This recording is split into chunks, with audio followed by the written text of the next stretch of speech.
泡乌龙茶5分钟学会，它不止解渴，亦是健康法宝。但不同品种有不同风味吗？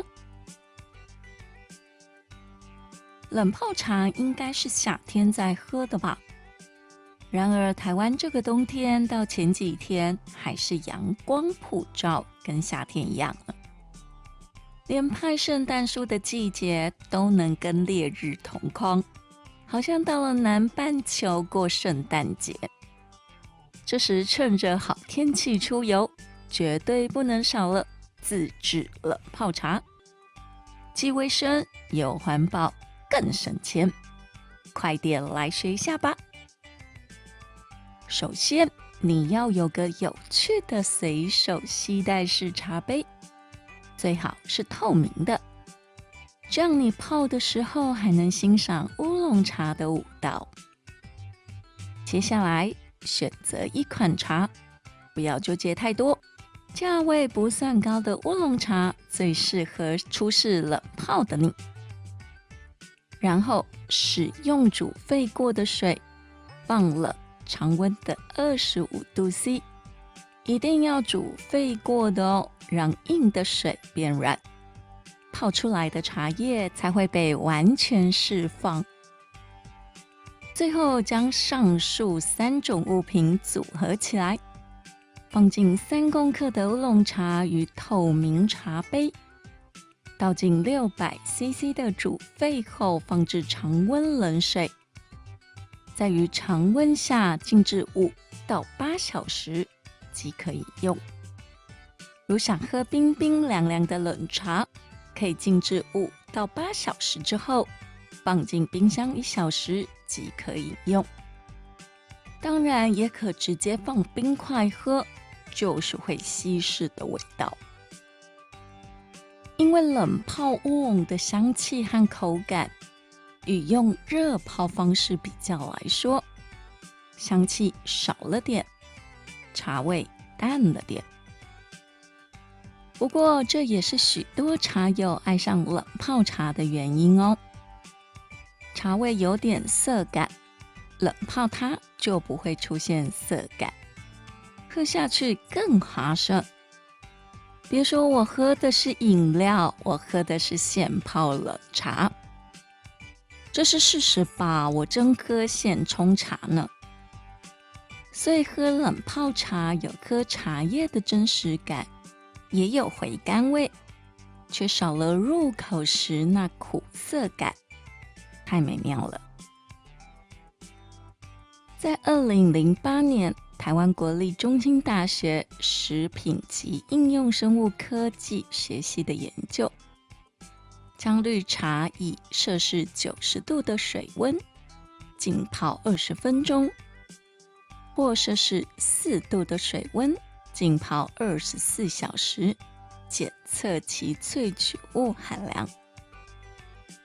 结果发现，热泡的儿茶素比冷泡的儿茶素多出了20%，也就是说，热泡的营养价值高。这是相对的，因为喝起来的口感，冷泡就少了那份涩感，就是少了茶碱释放，少了儿茶素，少了抗氧化的效果。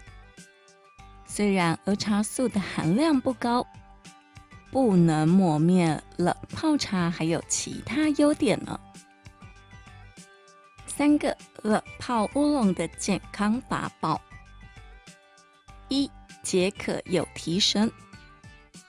冷泡乌龙茶能在你感到口渴的时候喝上一口，瞬间解渴，同时还能提神醒脑，让你不再像个蔬菜一样腌着。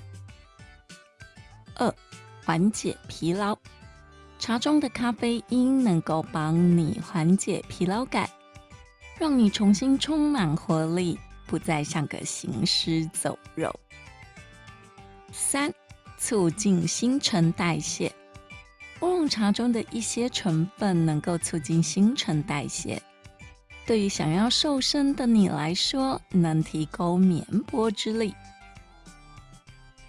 上述有聊到，使用价格相对便宜的茶叶制作冷泡茶，对初尝试的茶友是最佳选择。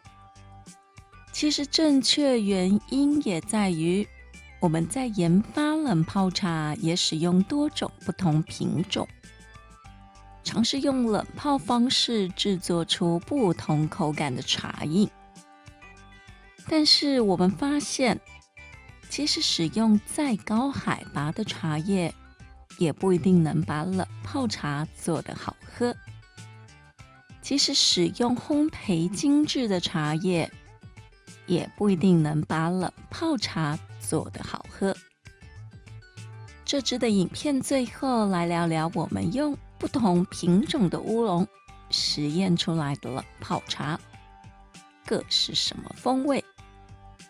最后我们定下哪3种茶做冷泡茶？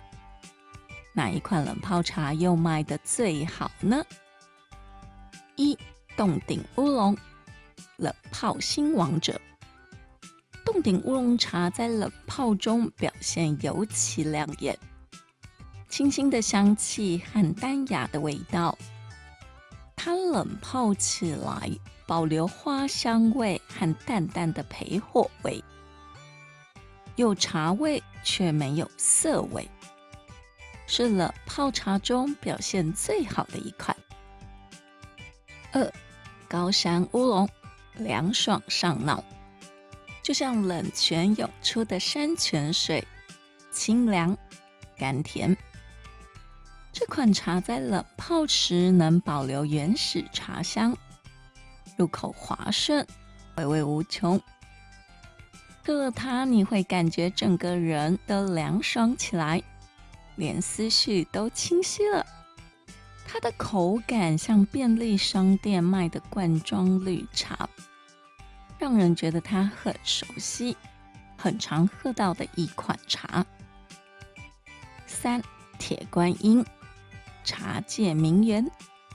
铁观音是乌龙茶中的贵族，冷泡时更是散发着贵气十足的茶香。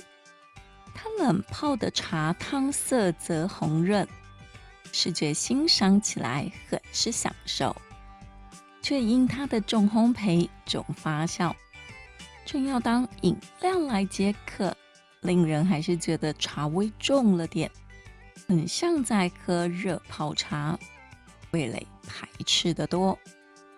4. 清新乌龙。清新乌龙茶以其清新绿意和丰富的香气而闻名，冷泡时绿意更是浓郁，在口腔中就是有种清新感，更像茶饮店的清新福泉所卖的青山乌龙，滑滑甜甜香香的，超好入口。5. 金萱乌龙金光闪闪。有着茶香味称号的一款茶，冷泡时完全失去优势，别说奶香，连基本的茶味都泡不出来，最不适合拿来冷泡它，严重说起来是玷污了它。6. 红乌龙自带甜味。高发酵的乌龙茶让茶叶有着高度甜味，冷泡时它的甜味保留得更加完整，所以喝起来顺口外还想一口接一口。毕竟谁能拒绝甜甜的味道呢？我们店里总共制作出3款冷泡茶：高山乌龙、洞顶乌龙、红乌龙茶。卖的最好就是洞顶乌龙冷泡茶，真是冷泡新王者啊！第2名是红乌龙茶，甜甜好滋味。倒是令我们意外的是，高山乌龙冷泡茶是我们第一支研发出来的茶，竟在常年的销售量中垫底了。它的原始茶香是让喝过第一口的茶友们赞不绝口。之后茶友们怎么都变心了呢？我们团队认为是洞顶乌龙的多层次感，能喝到茶味的丰富味道，把高山乌龙冷泡茶打败了。是茶友们把自己的味蕾养得刁钻，这是一件好事啊！茶友，你的品茗功力大增，一场场冷泡乌龙茶的飨宴就等你来主持哦！请留言告诉我们你最喜欢哪款冷泡茶。